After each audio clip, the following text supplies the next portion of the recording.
வணக்கம் நண்பர்களே. இன்னைக்கு பார்க்கக்கூடிய வீடியோக்கள் எல்லாமே கள்ளக்குறிச்சியில் கள்ள சாராயம் சாப்பிட்டு பல பேர் இறந்து போயிருக்காங்க பார்த்தீங்களா, அது பற்றிய செய்திகளை தான் நம்ம தொடர்ந்து பார்க்க போகிறோம். அதனால் கனெக்டில் இருங்க. அடுத்தடுத்து பல அதிர்ச்சியான நிறைய விஷயங்கள் வீடியோவில் இருக்குது. ஃபஸ்ட்டு என்ன பார்க்க போகிறோம் அப்படின்னா, வார்த்தை விளையாட்டு. சில பேர் கள்ள சாராயம் அப்படின்னு சொல்லக்கூடாது, விஷச்சாராயம் அப்படின்னு தான் சொல்லணும், மெத்தனால் கலந்த சாராயம் அப்படின்னு சொல்லணும் அப்படின்னு சொல்லிட்டு சில பேர் வார்த்தைகளை விளையாடுறத பார்க்க முடியுது. எஸ்பெஷலி மீடியாக்கள் கள்ளச்சாராயம் அப்படின்னு யாரும் சொல்கிறது கிடையாது, விஷச்சாராயம் அப்படின்னு சொல்லிட்டு இருக்காங்க. இது ஒரு பக்கம் விவாத பொருளாக மாறி இருக்கா. இப்போ வரைக்கும் எத்தனை பேர் இறந்து போயிருக்காங்க அப்படின்னு பார்த்தீங்கன்னா, நம்ம தேர்தல் முடிவுகள் பார்க்கும்போது ஒவ்வொரு 5 நிமிஷத்துக்கு ஒரு தடவை அந்த நம்பர்ஸ் எல்லாம் மாறிக்கிட்டே இருக்கும் பார்த்தீங்களா. டிவியில் பார்க்கும்போது கிட்டத்தட்ட அதே மாதிரியான ஒரு சூழல் தாங்க. என்னன்னா, அந்த கள்ளச்சாராயம் சாப்பிட்டு இறந்து போனவங்களுடைய அந்த எண்ணிக்கை இருக்குல்ல, அது ஒவ்வொரு அரை மணி நேரத்துக்கு ஒரு தடவை பார்க்கும்போது அந்த எண்ணிக்கை கூடிக்கிட்டே இருக்குது அப்படிங்கிறது பெரிய ஒரு வேதனையாக இருக்குது. இப்போ வரைக்கும் மதியானம் 2 மணி நிலவரப்படி 39 பேர் இறந்து போயிருக்காங்க. நேற்று நான் வீடியோ போடும்போது 5 பேர் இறந்து போயிருக்காங்க அப்படின்னு நான் சொல்லியிருந்தேன். நைட்டு தூங்கி காலையில் எந்திரிக்கும் போது அந்த எண்ணிக்கை பார்த்தீங்கன்னா 20 தாண்டிடுச்சு.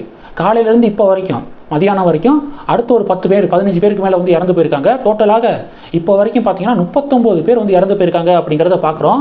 அது மட்டும் இல்லாமல் கிட்டத்தட்ட 100 பேர் பார்த்தீங்கன்னா ஹாஸ்பிட்டலில் ஐசியூவில் இருக்காங்க, ட்ரீட்மெண்ட்டில் இருக்காங்க அப்படிங்கிற சோகமான ஒரு செய்தியையும் நம்ம கேள்விப்பட முடியுது.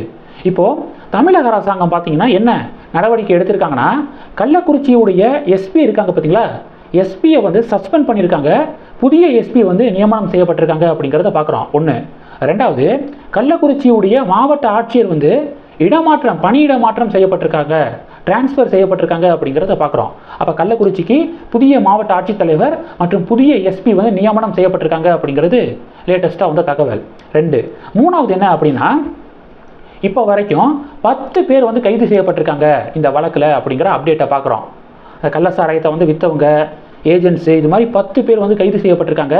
இந்த வழக்கை சிபிசிஐடிக்கு மாற்றிருக்காங்க.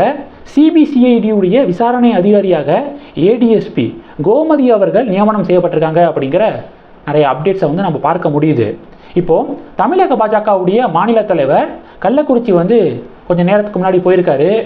பாதிக்கப்பட்ட குடும்ப உறுப்பினர்கள் இருக்காங்க பார்த்தீங்களா, இறந்து போனவங்களுடைய ஒவ்வொரு வீடாக போய் அவங்களுக்கு ஆறுதல் சொல்லியிருக்காரு அப்படிங்கிறத பார்க்குறோம்.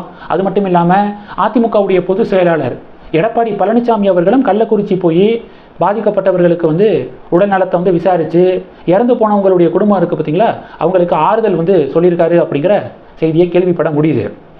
அடுத்து, நாம் தமிழர் கட்சியுடைய தலைவர் சீமான் அவர்களும் தமிழக அரசாங்கத்துக்கு கடுமையான கண்டனத்தை பதிவு செஞ்சிருக்காரு.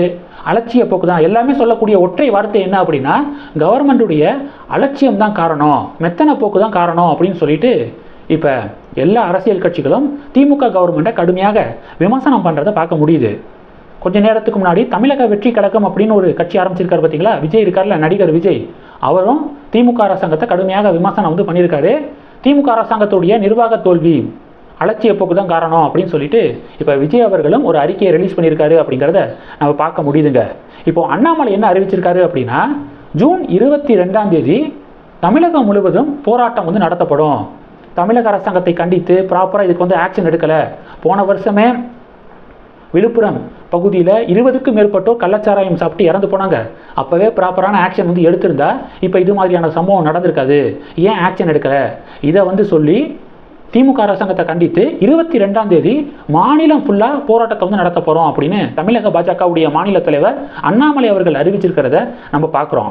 தினமலர் இருக்காங்க பார்த்தீங்களா, தினமலர் அவங்களுடைய பேஜில் ஒரு ஆர்டிக்கலை ரிலீஸ் பண்ணியிருக்காங்க.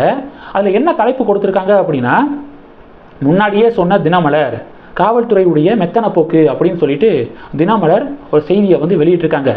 இந்த சம்பவம் நடக்கிற ஒரு நாளைக்கு முன்பாக தினமலர் அவங்களுடைய பத்திரிகையில் இது குறித்து எழுதியிருக்காங்க.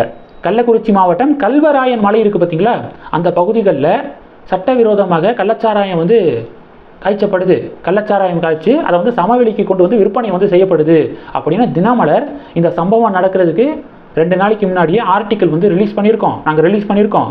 இந்த ஆர்டிக்கல் ரிலீஸ் ஆன பிறகாவது ப்ராப்பரான ஆக்ஷன் எடுத்திருந்தா இதை தடுத்திருக்க முடியும். காவல்துறையுடைய மெத்தன போக்கு தான் காரணம் அப்படின்னு சொல்லிட்டு இப்போ தினமலர் ஒரு பெரிய ஆர்டிக்கலை ரிலீஸ் பண்ணியிருக்காங்க.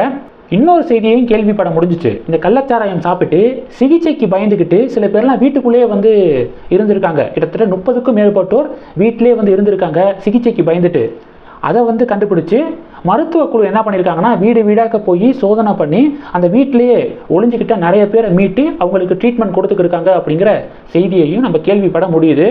ஜிப்மர் ஹாஸ்பிட்டல் இருக்குது பார்த்தீங்களா புதுச்சேரியில், அங்கே சில பேர் வந்து ட்ரீட்மெண்ட்டில் இருக்காங்க.